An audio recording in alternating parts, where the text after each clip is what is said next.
Hi everyone, I'm back to read Chapter 5 of Caroline Takes a Chance, Book 4, and Chapter 5 is called At the Fish Camp. Caroline stopped on the path, taking in the familiar view. There was the little fire pit where Papa had fried his trout. The brush lean-to he'd constructed needed some repair, but it still stood nearby. The hollow log where he left fish lines and hooks seemed undisturbed.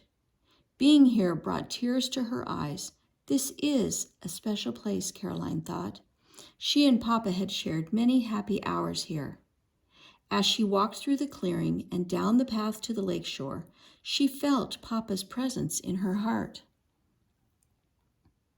She knelt by the edge of the water and carefully washed the scrape on her arm. Although it still hurt, it had stopped bleeding. When she got home, Grandmother would apply a paste made of healing herbs. And I need to get home fast, Caroline told herself. Golden sunlight slanted through the trees, casting long shadows. Several scrubby willow trees grew near the water. Remembering Grandmother's request, Caroline quickly used the knife she'd brought to peel away bits of bark. Then she put them into her sack. When she walked back to the clearing, Caroline paused for one moment more. She could almost hear Papa laughing. She could almost smell the wonderful aroma of fresh roasted fish. "I'm still waiting for you to come home, Papa," she whispered. "I haven't given up hope." As she reluctantly turned to leave, a low moaning sound made her freeze. Was an animal hurt nearby? She looked around the clearing but saw nothing. The sound came once more. It seemed to be coming from the lean-to. Caroline's skin felt prickly again. She bent over slowly and peered into the lean-to. Someone was lying inside, half covered with dead leaves. Caroline didn't know what to do. The man had done his best to hide himself, which meant he didn't want anyone to see him. Was he a smuggler or a spy, or someone else up to no good? She was about to run from the clearing when the man moaned again. Caroline felt troubled. He must be hurt badly or sick. She tiptoed closer to the lean-to and peeked underneath the low roof. A skinny man lay on a torn blanket. His eyes were closed, but he moved restlessly. Caroline studied him. His hair was long and uncombed. His beard covered his chin. The clothing she could see among the leaves were dirty and ragged, and his feet were bare. A tin cup rested on its side near his hand. The man muttered something in his sleep. His forehead looked wet with sweat. Caroline wondered if he had a fever. She knelt beside the lean-to. The very least she could do for him was to refill his cup before she left. "I'll stop at the nearest farm and tell the family about this man," Caroline decided. The adults there would know what to do. Holding her breath, she paused, squinting in the gloom. She didn't recognize the man. Still, there was something about him. The man moaned again. "We must set sail," he muttered. And then Caroline knew. Her heart banged against her ribs. "Papa? Papa?" He didn't answer. She crawled to him and put one hand against his forehead, as she'd seen Grandmother do. It was Papa, and he was burning with fever. Caroline knew that if she didn't break the fever, Papa might die. She scrambled from the lean-to and raced to the lake. She ripped off a piece of her worn sleeve and wet it. Then she ran back to the lean-to and laid it over Papa's forehead. What next? If only Grandmother were here. She would know what to do. Trembling with fear, Caroline tried to think calmly and remember what Grandmother had taught her. Caroline quickly gathered firewood and then used one of the matches Mama had given her to start a fire. She fetched water from the lake and heated it in the tin cup. She crushed some of the willow bark she'd just gathered and added it to the water. Grandmother usually dried the bark before using it, but this would have to do.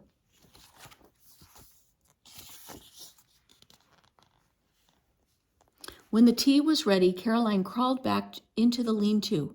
"You must drink this, Papa," she said gently. She cushioned his head in her lap and oh so slowly helped him sip the tea. Sometimes it spilled down Papa's cheek, and by the time the cup was empty, though, she was sure that he'd swallowed some of the healing brew. Caroline heated more water. Thank goodness she hadn't eaten all of her lunch. She crumbled the leftover bread and fish into the cup. Papa was skitty as an oar. Some soup would help. Her own stomach was beginning to growl, but she'd fed all of the food to Papa, one tiny sip at a time. And when the cup was empty, Papa seemed to settle into a deeper sleep. Caroline watched him breathe, her heart overflowing. Finding Papa felt like a miracle, but she knew he was very sick. Did I find him just to lose him again? Caroline wondered. A while later, Papa moved. Caroline thought he opened his eyes for a moment, although it was hard to tell in the gloom. "Papa," she whispered. "It's me, Caroline. Are you feeling better?" But he didn't answer. And by the time full night was falling like a black blanket, Caroline lit the candle, dripped some of the hot wax onto a flat stone, and used it to hold the candle upright. She set the stone just beside the lean-to. The tiny light gave her a bit of comfort. And although the night was cool, Papa was sweating. Was his fever breaking? She patted Papa's forehead dry with the hem of her skirt, but he didn't waken.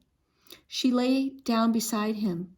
The night forest was full of rustles and strange noises, and her thoughts tumbled like pebbles in a creek. Mama and Grandmother would be dreadfully worried by now. "I'm sorry to frighten you," Caroline told them silently, "but I must take care of Papa." Caroline opened her eyes to find a milky new dawn lighting the clearing. She sat up quickly and checked Papa. He was no longer restless, and his skin felt cooler beneath her fingers. Relief flooded through her. His fever had broken. "Caroline?" Papa whispered. "Is that really you?" Caroline didn't know whether to laugh or to cry. "It's me, Papa."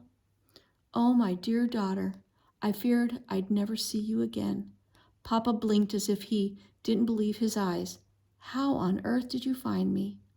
"I was delivering mail for Seth," Caroline explained. "I was supposed to go straight home yesterday, but I was so close to Mallard Lake, I decided to visit. I never imagined I'd find you." A lump rose in her throat.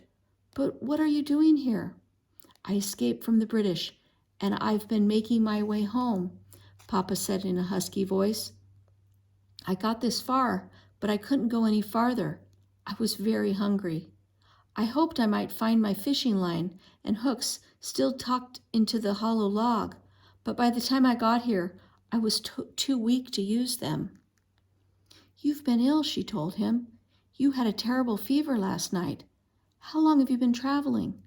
"A long time," he murmured. "I've been moving slowly, you see. I broke my leg." Caroline caught her breath. "You broke your leg?" "Months ago now." Papa lifted his hand, then let it drop, but it didn't heal well. Caroline grabbed his hand, almost afraid he'd disappear. "Your mother is still well?" Papa asked anxiously. "She's fine," Caroline assured him. "Everyone is fine. At least they would be once Caroline and Papa get home." "What happened, Papa? How did you escape?" "The British in Kingston sent many of their prisoners east to Halifax last fall," Papa said. "I knew the trip would be my best chance to escape. We'd sailed down the St. Lawrence River before I got a good chance to try. One night I noticed a guard had gotten drunk. I managed to yank the gun from his hand and crack him on the head with it." Caroline's eyes went wide. It was hard to imagine her peaceful Papa doing that. "Did you kill him?" Papa shook his head. "No, dear child, but I imagine he lost his senses for a time. I dove over the side of the boat, swam for shore, and hid in the woods, and even though the moon was full that night, The guards didn't try to follow me. I suppose they decided that an American with no weapon or money or even a warm jacket in British territory with winter coming down hard wasn't much of a threat. Caroline shivered. However did you survive? Where did you go? I'll tell you everything in time, I promise. Papa squeezed Caroline's hand gently and closed his eyes. I need to rest now. Caroline waited until Papa was sleeping peacefully before creeping from the lean-to. Her head and her heart were full of worries. Mama and Grandmother would be terribly frightened by her absence. Yet with Papa so weak and sick, how could she get home now? How could she get him home? If only I had a skiff or even a rowboat, she thought. Traveling by boat would be far easier than trudging over land. Caroline glanced toward the lean-to, wondering what to do.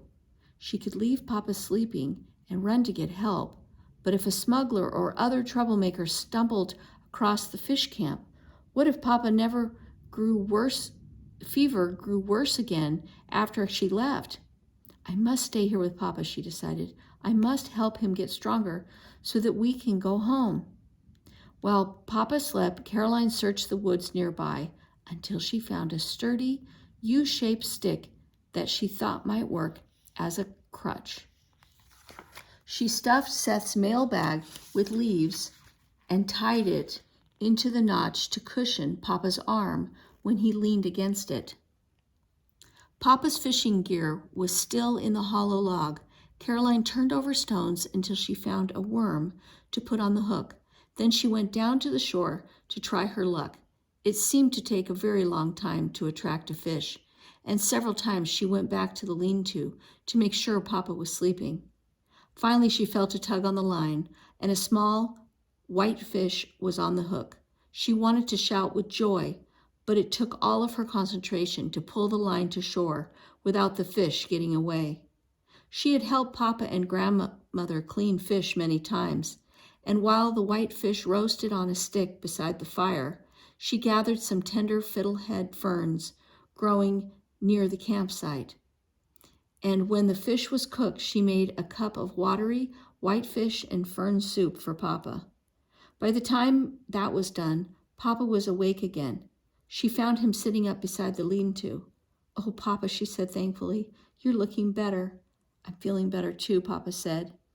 He accepted the soup she offered and slowly drank some. My, that tastes good. I haven't had a warm meal in so long. How had he ever survived? It hurt Caroline to imagine Papa hungry and injured too. How did you break your leg? She asked anxiously.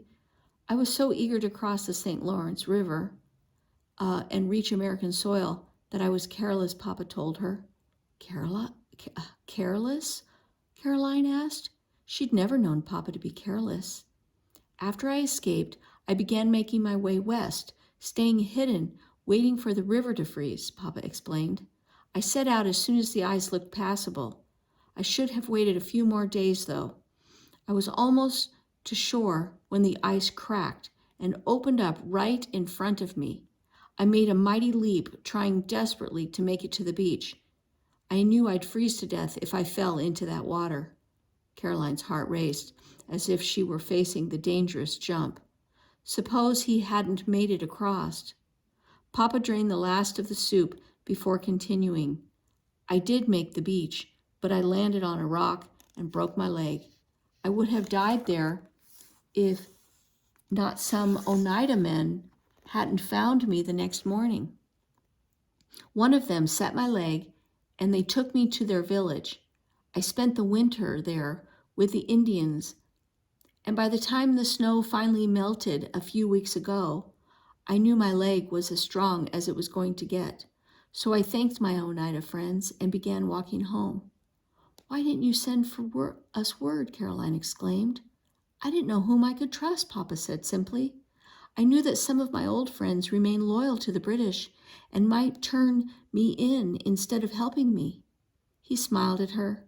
I learned that lesson from the embroidered map that you showed me when you visited me in the prison in Kingston. Caroline felt proud to know that her handiwork had helped him. She had marked dangerous spots on the map she was embroidering, of the eastern end of Lake Ontario. She'd managed to show Papa the map right under the guard's nose. Papa squinted up to the sky.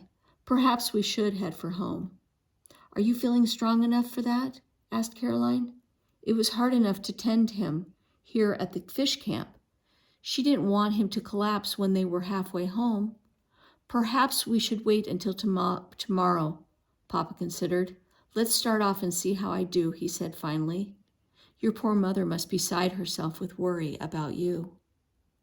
He crawled from the shelter and she helped him get to his feet.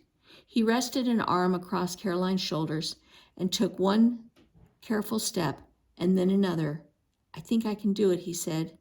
Your good care has made a world of difference. Caroline fetched the crutch she'd made. Try leaning on this, she said. The crutch was too long for Papa to use comfortably, and Caroline carefully placed it on a rock so that several inches stuck out from over the end.